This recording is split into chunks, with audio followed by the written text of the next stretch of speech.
Hello friends, Sindhi खादों पर आप सबका बहुत बहुत स्वागत है। जैसा कि हम सब जानते हैं, सिंधियों का त्यौहार चेटी चंड आने वाला है, तो आज उससे रिलेटेड एक बहुत ही स्पेशल रेसिपी मैं आपके लिए लेके आई हूँ, जो वैसे तो आपका मन जब भी चाहे आप बना सकते हैं, लेकिन स्पेशली इसे चेटी चंड पर बनाया जाता है। तो इसके लिए सबसे पहले मैंने एक कटोरी गेहूं का आटा लिया है और उसमें मैंने डाला है 1/4 कप घी, और इसे अच्छे से हम हाथों से मिक्स करेंगे। घी को मैंने मेल्ट करके इसमें डाला है। सर्दियों में जैसे घी जम जाता है तो ऐसा आप ना डालें, नहीं तो आटा अच्छे से नहीं गूंदेगा।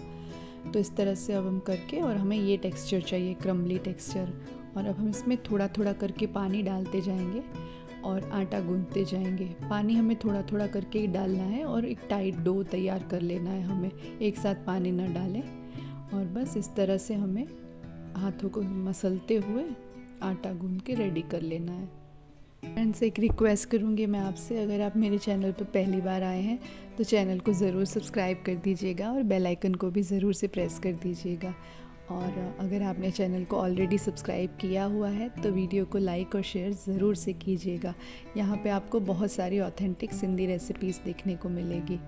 ओके, आटा अब रेडी हो चुका है। इसे मैंने 10 से 15 मिनट के लिए ढक के रख दिया था। अब 15 मिनट के बाद मैं एक बड़ा सा पोर्शन ले रही हूँ इसका, और जिस तरह से हम ऑनियन कोकी या फिर काली मिर्च की कोकी बनाते हैं ना, उस तरह से। जो नॉन सिंधीज़ हैं मैं उनको बताना चाहूँगी, कोकी यानी कि भाखरी भी उसे कहा जाता है। एक मोटी सी रोटी होती है जो नॉर्मल रोटी से थोड़ा ज़्यादा थिक होती है। तो इस तरह से हम उसे बेल लेंगे। देखिए कितना अच्छा टेक्सचर लग रहा है रोटी का भी, क्योंकि उसमें हमने घी का मोयन डाला है ना।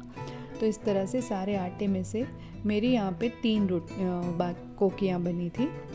तो आप अगर चाहें तो बड़ी भी बना सकते हैं, क्योंकि हमें उसे आखिर तो क्रम्बल ही करना है। तो मैंने यहाँ पे मीडियम साइज़ की बनाई है, आप बड़ी बना के भी कर सकते हैं। तो देखिए मेरी तीनों रोटियाँ मैंने कोकियाँ बेल ली हैं। अब मैं उसे तवे पे सेक लूँगी। दोनों साइड से इसे अलट पलट करते हुए अच्छे से सेक लेना है। इस पे हमें कोई भी तेल या घी लगाने की कोई ज़रूरत नहीं है। तो इस तरह से सारी कोकियाँ मैं अच्छे से सेक लूँगी। फ्रेंड्स, अब आपसे फेसबुक पर भी मुलाकात पॉसिबल है। आप हमारे फेसबुक पेज सिंधी खादों को लाइक एंड फॉलो कर सकते हैं, और वहाँ पे आपको ऑथेंटिक सिंधी रेसिपीज़ देखने को मिल सकती है। तो ज़रूर से लाइक एंड फॉलो कीजिए। अब सारी रोटियां बन के रेडी है, तो अब इसे थोड़ी देर के लिए मैं ठंडा होने दूँगी। और जब ये वार्म हो ना, एकदम ठंडा हमें इसे नहीं करना है, तो हल्की गर्म हो, जब हम इसे हाथों से मैश कर पाएँ तो तब हम उसे ऐसे चूरा बना लेना है उसका। हमें ना ज़्यादा मोटा और ना ज़्यादा एकदम पाउडर जैसा भी नहीं। तो इस तरह से हम इसे क्रम्बल कर देंगे सारी रोटियों को। और फिर मैं इसमें ऐड करूँगी 1/4 कप जितनी शुगर, और आप शुगर अपने टेस्ट के हिसाब से कम ज़्यादा कर सकते हैं। साथ ही मैंने यहाँ पे 1/4 कप जितना घी गरम करने रखा है। घी जब अच्छे से गरम हो जाए ना, तो घी को भी हम इसमें ऐड कर लेंगे। और साथ ही इसमें मैं डाल दूँगी कुछ केसर के 2-3 दाने मैं डालूँगी। ये बिल्कुल ऑप्शनल है। आप इलायची पाउडर डाल सकते हैं, आप अपनी पसंद के ड्राई फ्रूट्स भी इसमें ऐड कर सकते हैं। और घी इसमें डालने के बाद इसे अच्छे से हमें मिक्स कर लेना है, ताकि जो शुगर का टेस्ट है वो इसमें, शुगर भी थोड़ी सी मेल्ट हो जाएगी, और ये गरम गरम कुट्टी एकदम बहुत बढ़िया टेस्ट लगेगा उसका जब घी गरम होगा ना।